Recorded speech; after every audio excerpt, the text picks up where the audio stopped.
इस बीच बड़ी खबर आपको बता देते हैं, सऊदी ने भी ईरानी डिप्लोमेट्स को निकाला है। 24 घंटे में देश को छोड़ने का आदेश जारी किया गया। यह बड़ी खबर आपको बता रहे हैं। आक्रामकता बर्दाश्त नहीं होगी, यह बड़ी खबर सामने आई है। सऊदी ने ईरानी डिप्लोमेट्स को निकाल दिया है। 24 घंटे का अल्टीमेटम दिया गया है कि भाई साहब अब आप लोग देश छोड़ दीजिए, आपकी जरूरत नहीं है, क्योंकि आप लोग तो लगातार हम पर निशाना बना रहे हैं, हम पर वार कर रहे हैं। आक्रामकता जो आप लोग दिखा रहे हैं उसे बिल्कुल भी बर्दाश्त नहीं किया जाएगा।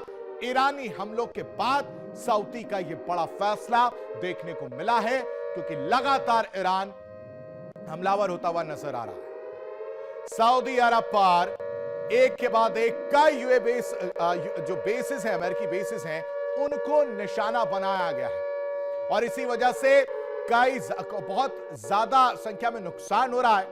और फिर सऊदी ने यह स्टेप उठाया कि अब जितने ईरानी डिप्लोमेट्स हैं उनको बाहर निकालो और वक्त दे दिया 24 घंटे का कि 24 घंटे के अंदर आप लोग यहां से चले जाइए, देश छोड़ दीजिए, क्योंकि आपकी आक्रामकता बिल्कुल भी बर्दाश्त नहीं की जाएगी।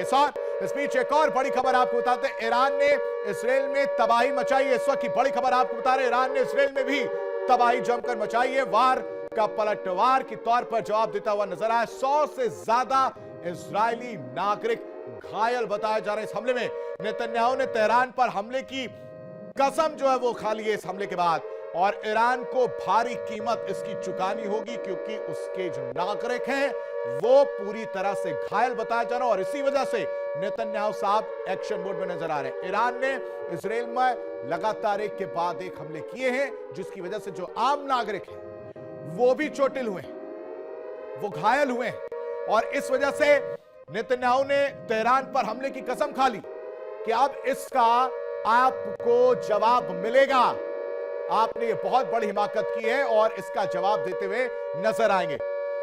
अब आप समझिए कि दो बड़ी खबरें अपने आप में बहुत कुछ बयां कर रही हैं। एक, ईरानी हमलों के बाद सऊदी का यह बड़ा फैसला लिया गया है, जिसमें कहा जा रहा है कि 24 घंटे के अंदर आप सऊदी से निकल जाइए। ईरानी डिप्लोमेट्स को बाहर का रास्ता दिखाया जा रहा है और इसके लिए 24 घंटे दिए गए हैं, क्योंकि आप लोग तो मानने को तैयार ही नहीं है।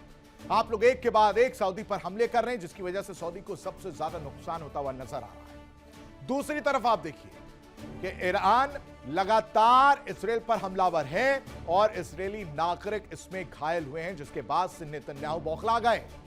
नेतन्याहू ने साफ कर दिया है कि तेहरान को लेकर कसम खाई है कि इसका अंजाम तो ईरान को भुगतना ही पड़ेगा और अंजाम इसका बेहद भयावह रहने वाला है, क्योंकि इजराइल भी चुप बैठने वालों में से नहीं है। लगातार वो हमला करता हुआ नजर आ रहा है और ईरान को भी नुकसान पहुंचाता हुआ नजर आ रहा है।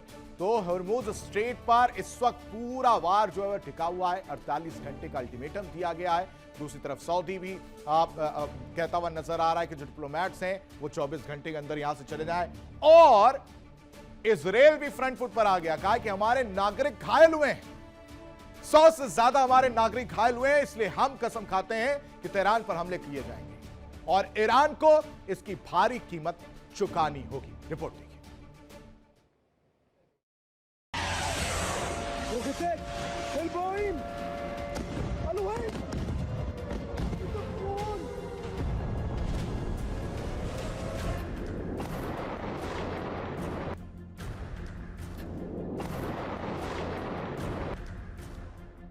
हिंद महासागर के बीचों बीच बसे रहस्यमयी सैन्य ठिकाने डिएगो गार्सिया से उठी एक खबर ने वैश्विक सुरक्षा एजेंसियों की नींद उड़ा दी है।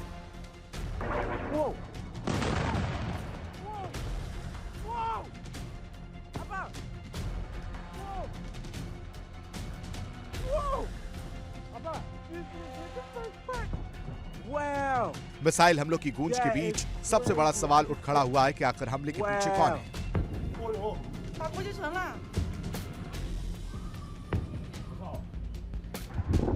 पहले शक की सुई ईरान की तरफ गई, लेकिन अब कहानी में बड़ा ट्विस्ट आ गया है।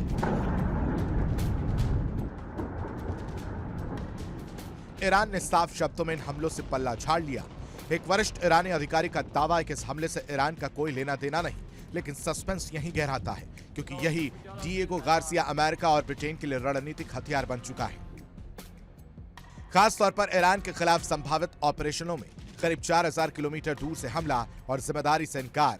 तो सवाल वही, क्या कोई तीसरी ताकत इस आग को हवा दे रही है या फिर ये किसी बड़े खेल की सिर्फ शुरुआत है?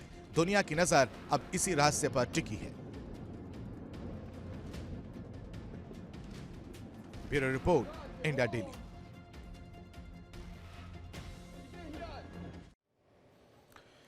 और बड़ी खबर, ईरान ने शुरू किया है ऑपरेशन रोरिंग लॉयन। ईरान ने 4000 रेंज वाली मिसाइल दागी है। लंदन, पेरिस तक ये मिसाइल पहुंच सकती है। बड़ी खबर आपको बता रहे, देखिए ईरान ने एक बार फिर से ऑपरेशन रोरिंग लॉयन जो है वो शुरू किया हुआ है। ईरान ने 4000 रेंज वाली जो मिसाइल है वो दागनी शुरू कर दी है और इसकी वजह से आपको बताएं कि कहां कहां डर है।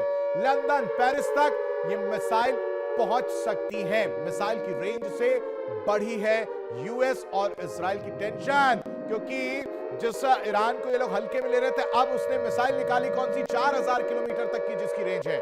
और इसकी वजह से एक डर का माहौल यूएस और इजराइल में देखने को मिल रहा है, क्योंकि ऑपरेशन रोरिंग लॉयन के तहत ईरान ने 4000 रेंज वाली मिसाइल निकाल ली है, जिसके अंडर कहीं ना कहीं लंदन और पेरिस आ सकते हैं। अगर हमला किया गया तो लंदन और पेरिस इसके निशाने पर आएंगे। 4000 किलोमीटर वाली ये मिसाइलें आप देख सकते हैं किस तरह से इनका उपयोग जो है वो एक के बाद एक किया जा रहा है। और इसकी वजह से लंदन है, जो पेरिस है, वहां पर इसकी जो है रेंज है, और लंदन और पेरिस इसकी रेंज में यानी इसकी जद में आ सकते हैं, यानी नुकसान हो सकता है। क्यों? क्योंकि ईरान को इजराइल और अमेरिका ने हल्के में लिया। इजराइल और अमेरिका ने सोचा कि ईरान के पास तो ऐसी मिसाइल ही नहीं है जो लंबी रेंज की हो, मैक्स टू मैक्स 2000 किलोमीटर तक की रेंज वाली मिसाइलें। लेकिन ईरान ने सबको सरप्राइज कर दिया।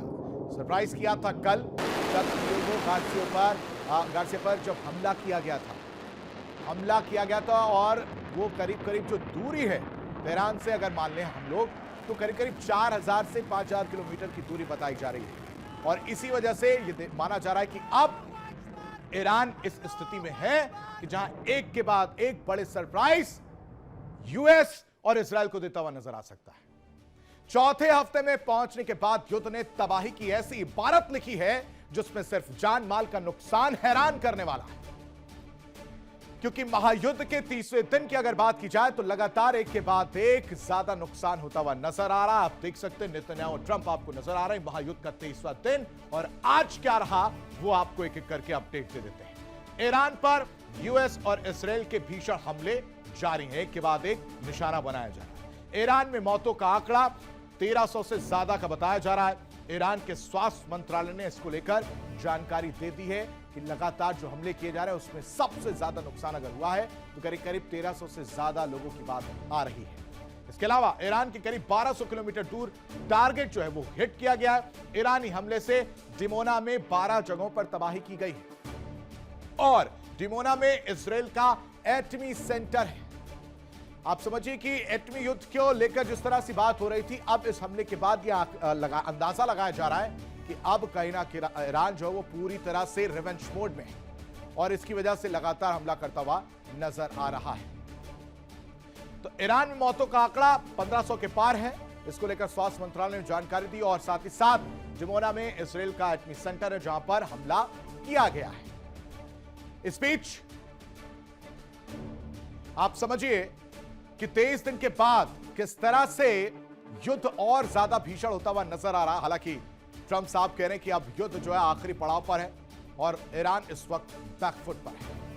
क्या है पूरा मामला, आपको इस रिपोर्ट के जरिए समझा।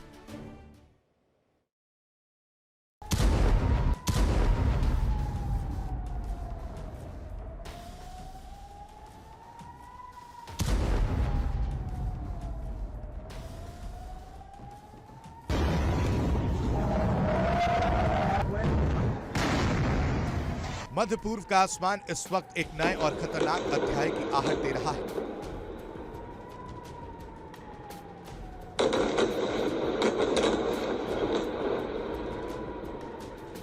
Islamic revolutionary guard corps aerospace force के प्रमुख सईद माजिद मौसवी का दावा है कि ईरान अब कब्जे वाले इलाके के आसमान पर मिसाइल वर्चस्व कायम कर चुका है।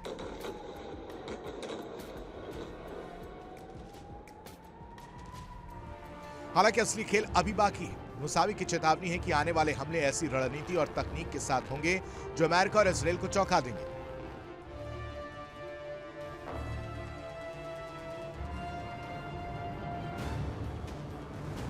इसी बीच मोहम्मद बागर गालिबाफ ने इशारों में साफ कर दिया कि अगर डिमोना जैसे हाई सिक्योरिटी ठिकाने भी सुरक्षित नहीं रहे तो यह युद्ध एक नए और अधिक खतरनाक दौर में प्रवेश कर सकता है।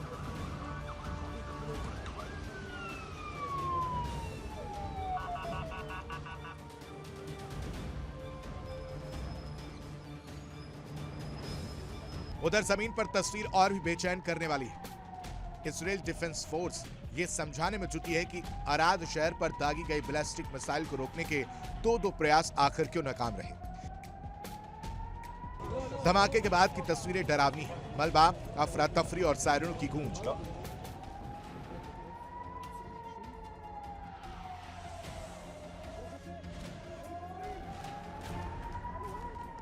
बेंजामिन नेतन्याहू ने हालात का जायजा लिया, जबकि Israeli ministry of foreign affairs का दावा है कि इस हमले में बच्चों समेत 100 से ज्यादा लोग घायल हुए हैं और करीब 150 परिवारों को सुरक्षित जगहों पर पहुंचाना पड़ा। इजरायल इसे खुला युद्ध अपराध और आतंकवाद बता रहा है। गौर करने वाली बात यह है कि इजरायल और अमेरिका ने मिलकर ईरान में एक गर्ल्स स्कूल पर मिसाइल से हमला किया था। उस वक्त वो क्या था? क्या मासूम स्कूल बच्चियों को मारना युद्ध अपराध नहीं था?